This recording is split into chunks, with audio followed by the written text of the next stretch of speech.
Pemirsa Brata News TV, terungkap fakta persidangan penangkapan para karyawan PT Job adalah rekayasa. Penasihat hukum PH selaku pemohon membeberkan faktanya. Penasaran dengan fakta persidangan pra-peradilan atas penangkapan terhadap 4 orang karyawan PT Job yang kini telah ditetapkan sebagai tersangka dan ditahan di Rutan Polda Lampung. Sejumlah awak media mendatangi Sekretariat LBH Awalindo, Lampung Utara, Minggu tanggal 3 Maret tahun 2025. Samsi Eka Putra, SH selaku Direktur LBH Awalindo, bertindak sebagai penasihat hukum dari para pemohon yang mengajukan pra-peradilan di Pengadilan Negeri Tanjung Karang, yang pada saat ini sedang berproses dan akan kembali sidang lanjutan pembacaan putusan dijadwalkan hari Senin tanggal 3 Maret tahun 2025 mendatang, ungkap Samsi. Di ruang penasehat hukum, pemohon membeberkan fakta persidangan yang menjadi dasar kesimpulan timnya, telah disampaikan kepada Hakim Tunggal Unilatriani, SHMH pada agenda sidang kesimpulan yang digelar hari Jumat tanggal 28 Februari tahun 2025. Dari pembuktian yang digelar pada persidangan baik bukti surat maupun keterangan saksi, dapat terungkap bahwa penangkapan dan penetapan tersangka dan penahanan terhadap para pemohon merupakan sebuah rekayasa belaka, ujar Samsi. Yang bentuknya rekayasa tentu kita semua menolak. Mau jadi apa negara ini kalau para penegak hukum itu berani merekayasa sebuah peristiwa, mendiskriminasikan seseorang ataupun lebih berpihak kepada pihak-pihak tertentu.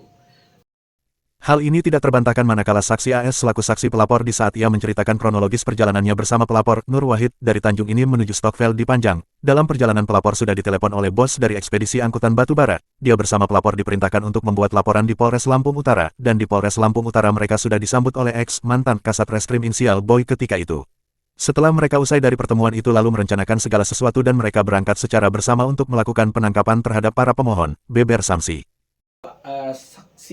Kesaksian dari saudara kita Adi Saputra yang menyatakan bahwa dia dari Tanjung Inim bersama pelapor beriring-iringan itu memang sudah ditelepon oleh salah satu bos ekspedisi batubara yang mengkondisikan bahwasannya harus berhenti di Polres Lampung Utara, nanti akan dikondisikan oleh Kasat Reskrim ketika itu di Lampung Utara, lalu mereka membuat laporan.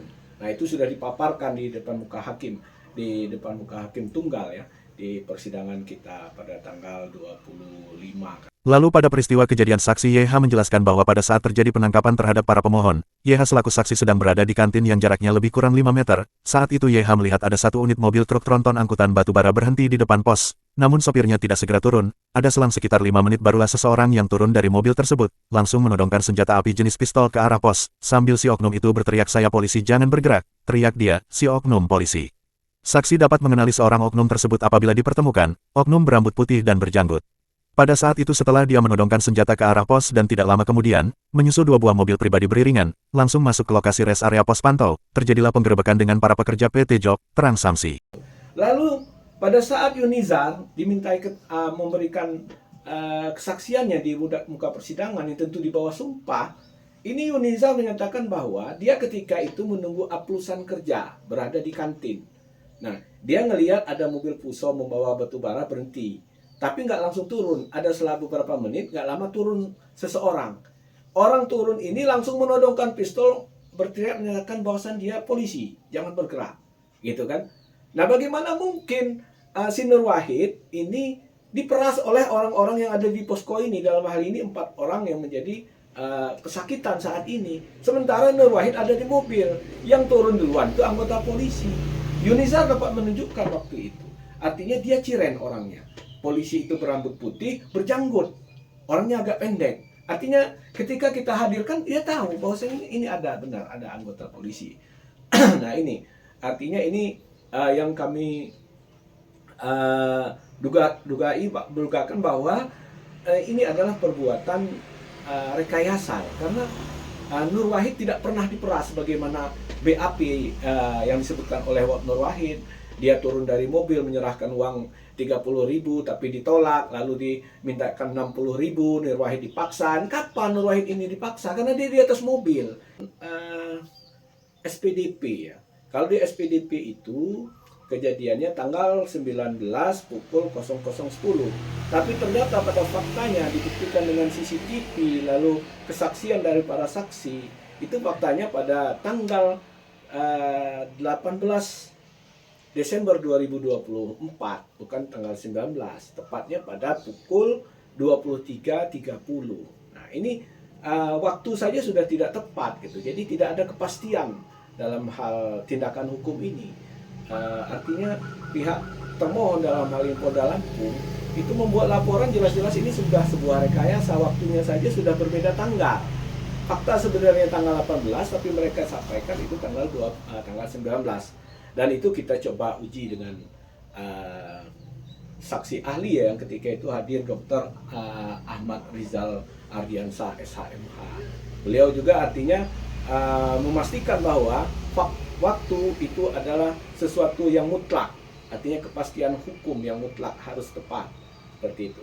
Nah, kalau lagi selisih artinya jam itu biasa, tapi ini selisih tanggal. Kemudian saksi lain adalah MY yang merupakan istri dari salah satu termohon. MY tidak mampu menahan air matanya berlinang di persidangan karena menceritakan apa yang dialami oleh suaminya. Suaminya mendapat penyiksaan, mulai dari penangkapan dari pos pantau Desa Belambangan, dibawa ke Polres Lampung Utara dan disitulah suami MY telah mendapat penyiksaan penganiayaan. Suaminya dipukuli dengan benda tumpul sampai terjatuh di lantai, kepalanya juga diinjak dan kemudian matanya ditutup dengan lakban. Setelah itu dia dibawa ke Polda Lampung untuk diinterogasi. Pada saat diinterogasi dia masih mendapat ancaman dan tekanan, bahkan penganiayaan tetap terjadi. Tangannya yang masih diborgol diinjak dihimpit di lantai, sehingga tangannya mati rasa, akibat dari kekejaman oknum polisi yang terlibat pada peristiwa tersebut. Hal ini tidak terbantahkan karena semua memiliki dasar pengakuan saksi dan bukti kekerasan itu benar terjadi yang menimbulkan luka bekas terhadap salah satu termohon pada sidang pra-peradilan ini. Semoga apa yang menjadi suatu kesimpulan yang telah kami berikan kepada Majelis Hakim Tunggal Uni Latriani yang mengadili perkara sidang pra-peradilan ini dapat mengabulkan apa yang dimohonkan pemohon. Tanda Samsi. Misyanti ini adalah istri dari salah satu termohon, ya, salah satu pemohon di sini.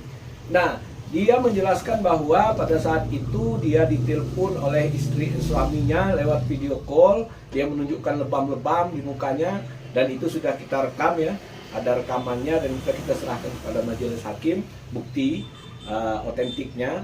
Nah, dia lebam-lebam wajahnya, dia dipaksa untuk mengakui BAP yang tidak sesuai itu. Dia harus mengakui bahwasannya dia sudah terima uang padahal dia nggak pernah terima uang. Itu seluruh isi BAP itu penuh dengan rekayasa karena dia tidak mau mengakui apa yang isi BAP itu, maka dia disiksa. Tangannya diikat, diborgol di belakang, lalu diinjak ke lantai, ditekan-tekan sampai tangannya mati rasa sehingga dia terpaksa menandatangani itu. Nah, ini terungkap di fakta persidangan. Ditambah lagi dia menunjukkan sempat direkam oleh Misyanti itu punggungnya ada bekas pukulan benda tumpul ya, sampai baret-baret itu. Dia merasakan rasa sakit sekali, ini disiksa. Dia menceritakan bahwasannya dia mendapat penyiksaan itu mulai dari Polres Lampung Utara. Jadi dari pos kota, dari pos pantau Belambangan Padar itu dibawa ke Polres Lampung Utara, dia disiksa, dipukulin, dihajar sampai di lantai, palanya diinjak, lalu dia ditutup dengan lakban matanya, dia dibawa ke Polda. Sampai di Polda BAP disiksa lagi, tangannya diinjak, diikat. Nah, itu kesaksian ya. Kita menyampaikan kesaksian fakta persidangan. Lalu kita lanjutkan ini ya. Tidak ada dua alat bukti yang dapat alat bukti yang sah, yaitu alat bukti yang didapat dengan cara yang benar, bukan atas dasar didapat karena dikondisikan, yang selama ini sering dilakukan oleh para oknum dengan dalih untuk mengungkap kasus yang semata-mata hanya untuk melepas kewajiban dan pemenuhan syarat belaka. Nah, artinya penetapan tersangka ini tidak sah karena dia dilakukan dengan alat bukti yang tidak sesuai dengan undang-undang, dilakukan dengan pemaksaan, dengan rekayasa. Nah, seperti itu. Lalu yang keempat, kita menyatakan bahwa barang bukti yang telah disita oleh termohon tidak sah karena barang-barang tersebut bukanlah hasil kejahatan dan bukan alat yang digunakan dan atau dipersiapkan untuk melakukan tindak pidana. Lalu barang-barang tersebut bukanlah alat yang digunakan untuk menghalang-halangi penyidikan. Barang-barang tersebut tidak ada hubungan dengan tindak pidana karena para pemohon baik melaksanakan para pemohon tidak melakukan tindak pidana. Mereka bekerja di bawah naungan perusahaan yang legal yang telah mempunyai izin dari Kementerian Investasi dan Hilirisasi serta kegiatan perusahaan sesuai dengan izin yang diberikan. Nah, Ini kemarin pada saat persidangan terungkap ada ketidaksesuaian ya atau ketidakpemahaman dari penyidik itu sendiri, dan ahli juga tidak bisa menerangkan karena dia ahli hukum bukan ahli administrasi negara. Di dalam izin itu ada dua. Ini di izin PT Job itu mendapatkan dua izin. Yang pertama dengan kode 81100, itu judul izinnya itu aktivitas penyedia gabungan jasa penunjang fasilitas. Lalu yang kedua dengan kode 49431, angkutan bermotor untuk barang umum. Nah, menurut penyidik di persidangan menyatakan bahwasan ini kegiatan mereka ilegal karena belum terverifikasi. Saya sampaikan kita di depan majelis bahwasan yang belum terverifikasi itu adalah yang ini. Yang kegiatan 49431, angkutan bermotor untuk barang umum.